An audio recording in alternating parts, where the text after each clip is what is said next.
Okusinziira ku Dr. Bukenya yagenze mu maka g'omulaalo n'eggulo limu naye teyamusanzeeyo n'alowooza nti oba oli awo agenze kutambulako.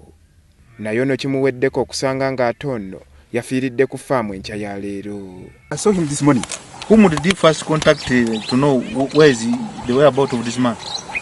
Now when I came, I found the LC1 gentleman who had gathered my animals and taken them back to Ekura. I found him around. That's the only man I found around. So what did he tell you?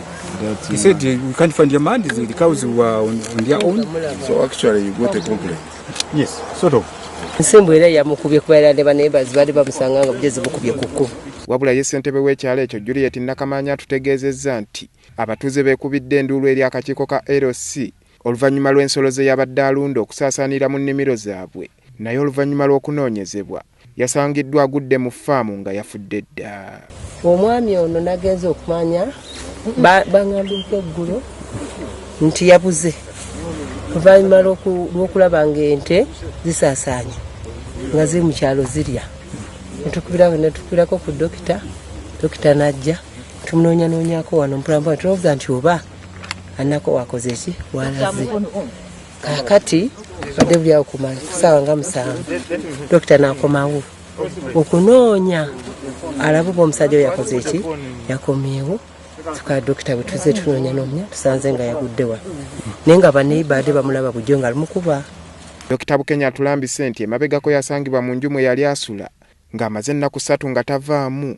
Mukyala w'omugenzi we yategeereza Dr. Bukenya nga bwe yabadde amaze ebbanga lya myezi 2 nga tafuna ddagala lye nga kyandiba nga kwe kwavudde obuzibu obwo. Saategeera kyali alwadde, namusanga mu nnyumba ng'amazeemu ennaku 3. Wamutwalako ku ddwaliro? Namutwala.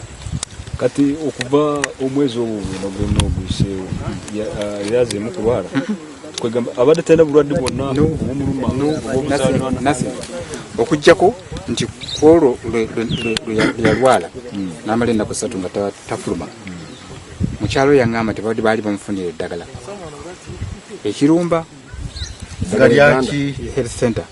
Ddagala lingana galikwatagana si ddagala ganda zungu Galiaki kati bwe nkeberako ngenda kulaba nga lyali lya epilepsy.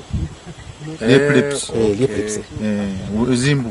And actually that very day nenyenda because I came on Friday, Saturday, that's when the woman told me he has been getting medicine but